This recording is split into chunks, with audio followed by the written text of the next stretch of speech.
Shalom Yasharal. I wanted to share this chapter that I recently read, Ezra. Around chapter 9, I'll be jumping around, so bear with me. And when these matters have been done, the leaders came to me, saying, the people of Yasharal and the priests and the Levites have not separated themselves from the people of the land as to their abominations. Those of the Canaanites, the Hittites, the Perizzites, the Jebusites, the Ammonites, the Moabites, the Mizrites, and the Amorites. For they have taken some of their daughters as wives for themselves and their sons, so that the set-apart seed is intermingled with the people of those lands, and the hand of the leaders and rulers have been foremost in trespass. So as you can see, this is a trespass for us to intermingle our seeds with other nations. This wasn't about skin color. Back then, we all had like the same skin complexion. So this isn't about light skin or white skin and black skin or anything like that. This is something that we weren't supposed to do, mixing with other nations. Continuing. And when I heard this word, I tore my garment and my robe and plucked out some of the hair on my head and beard and sat down astonished. Then all of those who trembled at the words of the Elohim of Yasharal gathered to me because of the trespass of the exiles, and I sat astonished until the evening.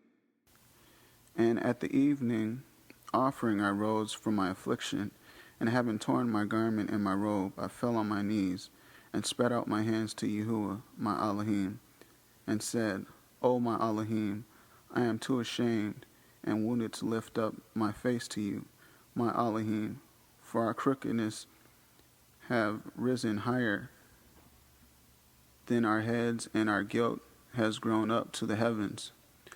Since the day of our fathers to this day, we have been very guilty, and for our crookedness, we, our sovereigns, and our priests have been given into the hands of the sovereigns of the land, to the sword, to captivity, and to plunder, and to shame of face, as it is this day. But now, for a short while, favor has been shown from Yahuwah our Elohim to leave us a remnant to escape and to give us a peg in his set-apart place, that our Elohim might enlighten our eyes and give us a little reviving in our bondage. This is still chapter 9. I'm skipped down to 12. And now, do not give your daughters as wives for their sons, nor take their daughters to your sons, and do not seek their peace or wealth ever, so that you are strong and shall eat the good of the land and leave it as an inheritance to your children forever. This is Ezra, chapter 10. I'm going to start at verse 2. And Shechaniah, son of Yasharal, one of the sons of Elam, spoke up and said to Ezra, we have trespassed against our Elohim, and have taken foreign women from the people of the land. And now there is expectancy in Yasharal concerning this. Now then, let us make a covenant with our Elohim to put away all these wives and those who have been born to them, according to the counsel of Yahuwah and of those who tremble at the command of our Elohim, and let it be done according to the torah. I'm going to jump down to verse 10. And Ezra the priest stood up and said to them, You have trespassed and have taken foreign women, adding to the guilt of Yasharal. And now make confession to Yahuwah, Elohim of your fathers, and do his desire, and separate yourselves from the people of the land and from the foreign women.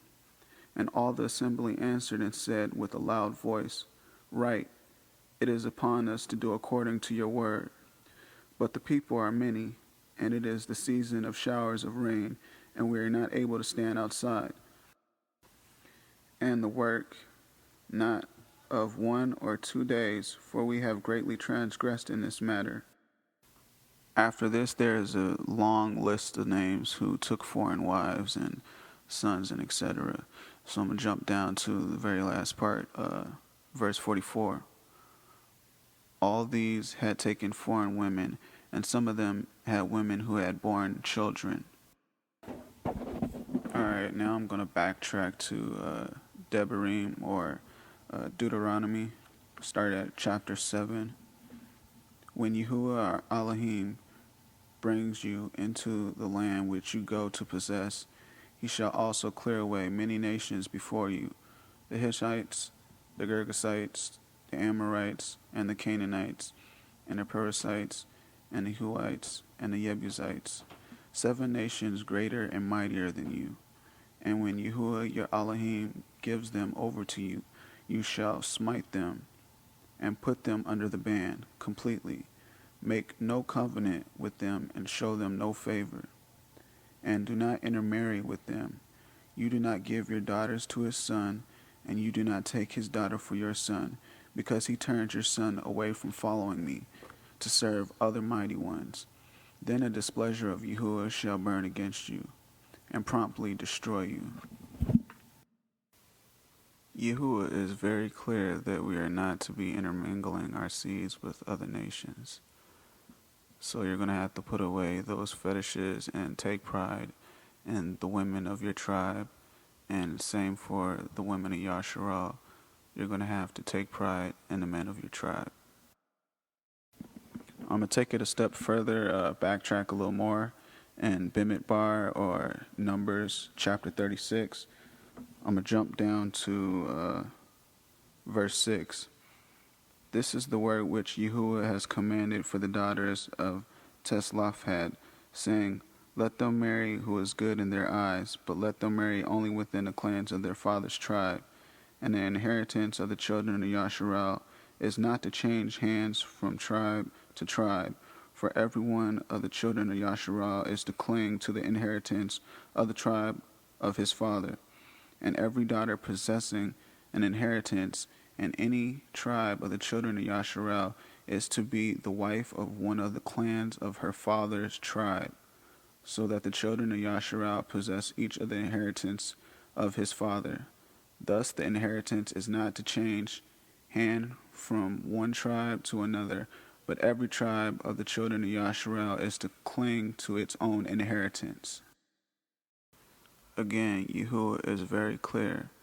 We are all Hebrews, but a man is to take a woman of his tribe, and a woman is to take a husband of her tribe, for the purpose of inheritances. As you heard Yahuwah say that he doesn't want inheritances jumping from tribe to tribe through marriage.